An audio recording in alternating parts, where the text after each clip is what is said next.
starting in 5 seconds. Sir, similarly, at the time of independence, our manufacturers were restricted to a few simple things. Today, with the development that has taken place during the last 60 years, our industries have progressed to such an extent that India can manufacture products comparable with those of advanced countries.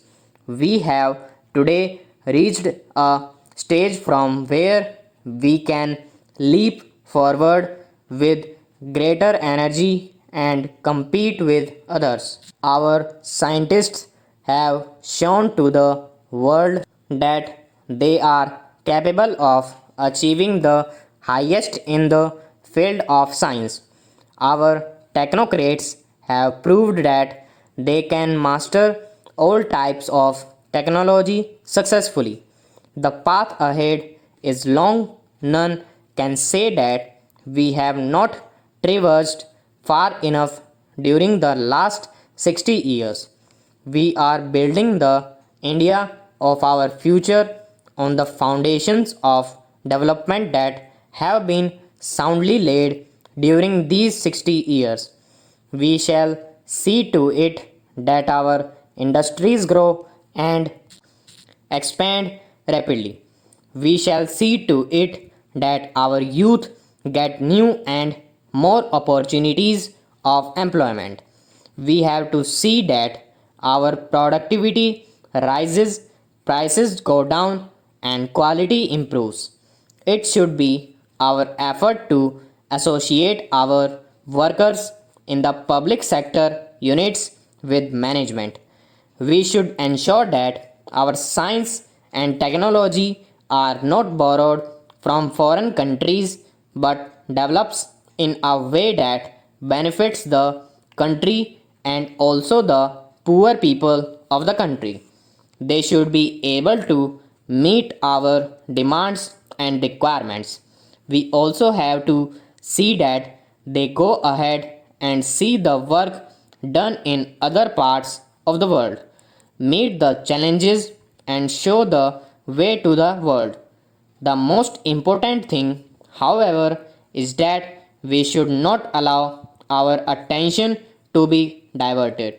Our attention must be concentrated all the time on the poorest and the weakest person. In the field of agriculture, the production has increased a great deal. It has reached 150 crore tons, but we find that it is stagnating at 150 crore tons for the last 3 years. It is true that the monsoon has not been good during these years. Farmers in many regions and parts of the country have to face difficulties, but we are resolved to ensure that the farmers' produce is not affected by the vagaries of weather in future. We have to take steps to ensure increase in agricultural production in spite of adverse weather in our country. Some 70% of our population reside in rural areas and almost the same percentage of people are poor and they earn their livelihood in the agricultural farms.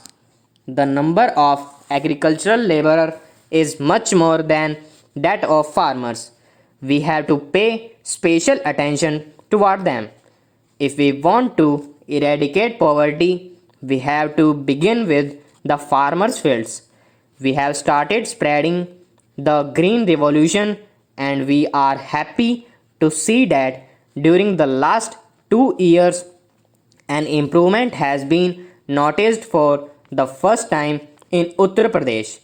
Improvement has also been noticed in Bihar, Orissa, and Bengal, where the output of farmers is increasing. Poverty has been reduced in the rural areas. At the same time, we have to pay special attention to the production of cotton, oil, seeds, and pulses. In this way, we will see that this will, with the spread of greenery, poverty would be gradually reduced and would ultimately vanish. This year, we have provided more resources than ever before for programs meant for eradication of poverty.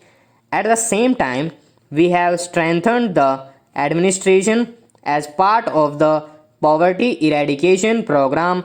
I have myself traveled far and wide, and after seeing the work with my own eyes and discussing the matter with the officers, strengthened these programs and intensified them. Most important of all, we have treated education as a part of the poverty eradication program because as long as the children of the poor people do not get good education, poverty cannot be eradicated. Today, however, we find another problem before us, a very serious problem, that is of unemployment of the youth. We find signs of pessimism in our youth. Millions of our young people do not succeed in getting employment, and millions remain dissatisfied even after getting employment because they do not get what they want. We have to concentrate on the employment scene. There are some weaknesses and deficiencies in our setup. There is employment, there are jobs, but the education skills that are required to fill up the vacancies are not there. Millions of boys and girls are matriculate, millions of them are degree holders, but all cannot get white collar jobs. Why? We have taken care of these things. In our new education policy, it has been our endeavor to make up for the deficiency in our setup. Through this policy, we will ensure that the boys and girls coming out of schools and colleges get such education which provides them employment. At the same time, we will have to see that the rural employment programs are implemented to give maximum benefit to the people. Stop.